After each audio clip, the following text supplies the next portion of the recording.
Sienna.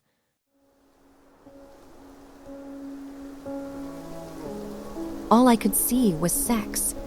Everywhere I turned, there were bodies shuddering, limbs shifting, mouths moaning. I ran through a forest, panting, trying to escape the carnal phantoms around me, which seemed to be summoning me, saying, "Join us." But the deeper into the woods I ran, the darker and more alive the forest became. Some trees swayed like lovers. Others, with gnarled roots and spindly branches, looked like predators, closing in on me, chasing after me. Something out there in the dark was chasing me, something inhuman. And now the mouths weren't moaning, they were screaming. Grotesque orgies everywhere, turning violent, bloody, life-threatening. Any second now, the darkness was going to catch me. The sex was going to strangle me. As I felt a root snake its way around my leg, I tripped and fell down a gaping hole at the center of the forest. But it wasn't a hole. It was a mouth, with sharp teeth and a black tongue licking its lips, about to swallow me whole. I tried to scream, but I had no voice. I fell, farther, deeper, until I was one with the violent sexual madness, completely consumed.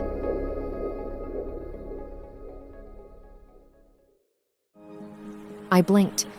What the hell was I drawing? Sitting by the riverbank, sketchbook in hand, I looked down, disbelieving, at my own work. I had drawn a most disturbing and sexual vision. That could mean only one thing. The haze was coming. But before I gave the haze or my drawing another thought, the sound of nearby giggling distracted me. I turned to see a group of girls surrounding him. Aiden Norwood. I'd never seen him here before. Not at the riverbank where I go to draw and clear my mind. You don't find a lot of our kind hanging out around here. Why? I don't know. Maybe it's the calm when we're always expected to be wild. Maybe it's the water when every one of us burns with a fire within. Or maybe it's just a spot I've only ever thought of as my own. A secret place where I'm not one of the pack. Where I'm just me, Sienna Mercer, a 19-year-old red-headed self-taught artist, a seemingly normal girl. The alpha walked toward the water, ignoring the gaggle of girls following him. He looked like he wanted to be left alone. It made me curious. It made me want to draw him. Sure, I knew it was a risk to draw the alpha, but how could I resist? I began to outline him. Towering at 6'5", with disheveled jet black hair and golden green eyes that seemed to change color every time he turned his head, Aiden was the definition of mouth-watering. I was just beginning to work on those eyes when he turned his head and sniffed. I froze, mid-pen stroke. If he were to see me now, if he were to see what I was drawing. But then, to my relief, he looked back out at the water, becoming lost again in some dark reverie. Even surrounded by others, the alpha looked alone. So I drew him alone. I'd always watched him from afar. I'd never been this close. But now I could see how his biceps bulged from his shirt, how his spine curved to accommodate his transformation. How quickly he could shift, I imagined. Bent over, eyes searching like a feral animal's, he seemed in this instance already halfway there. A man, yes, but even more so, a werewolf. His beauty reminded me that the haze was fast approaching. It was the time of year when every werewolf from the age of 16 and older goes mad with lust, the season where everyone, and I mean everyone, fucks like crazy. Once or twice a year, this unpredictable hunger, this physical need, would infect all of us in the pack. Those who didn't have mates found a temporary partner instead and fooled around to their heart's content. In other words, there was no one in the pack older than 16 who was a virgin. Looking at Aiden now, I wondered if the rumors swirling around him were true.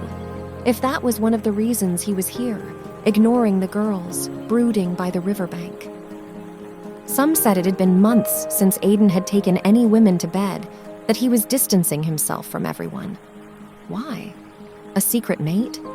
No. The pack gossips would have sniffed her out by now. Then what was it? What was to come of our beloved alpha if he had no partner when the haze struck? It's none of your business, I chided myself. What did it matter to me who Aiden screwed? He was 10 years older, and like most werewolves, only interested in someone his own age. To Aiden Norwood, the alpha of the second largest pack in the United States, I didn't exist. Putting aside my schoolgirl crush, I knew I was better off that way. Michelle, my best friend, was dead set on finding me a fuck buddy.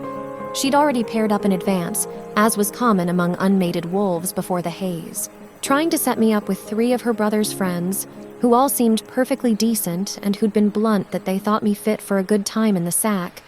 Michelle couldn't understand why I'd turned each of them down. Ugh, I could almost hear Michelle's voice reverberating in my head. Why are you always so damn picky, girl? Because the truth was, I had a secret. At the age of 19, I was the only virgin she-wolf in our whole pack. I'd been through 3 seasons, and no matter how sex-crazed I became, I had never given in to my carnal desires. I know, very unwolfy of me to care about feelings and first times, but I cherished mine. It wasn't that I was a prude. In our society, there was no such thing. But unlike most girls, I refused to settle until I found my mate. I was going to find him. I was saving my virginity for him, whoever he might be.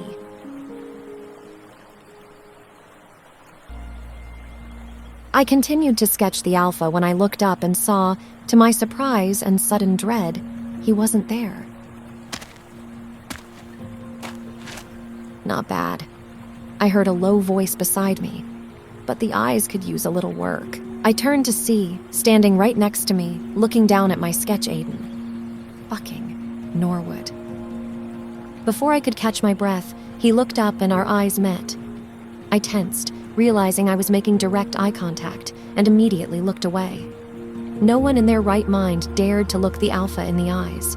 It could only mean one of 2 things.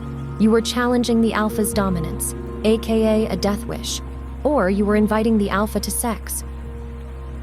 Since I didn't intend to do either, my only option was to look away before it was too late and pray he didn't misinterpret the meaning of my glance. "Forgive me," I said quietly, just to be on the safe side. "You took me by surprise." "I apologize," he said. "I didn't mean to startle you." That voice, even saying the most polite words imaginable, they sounded loaded with menace.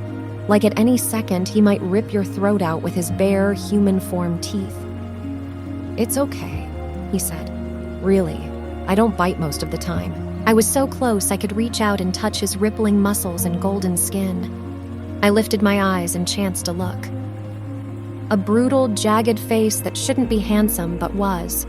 Thick eyebrows that looked coarse to the touch, like a hint of his werewolf form, and a nose, even though slightly crooked, no doubt broken in some past scuffle, that couldn't interfere with his so sexy it hurts looks. The alpha took a step closer as if to test me. I could feel every hair on my body rise in trepidation. Or was it temptation? "Next time you draw me," Aiden said, "come closer." "Oh, okay," I sputtered like an idiot.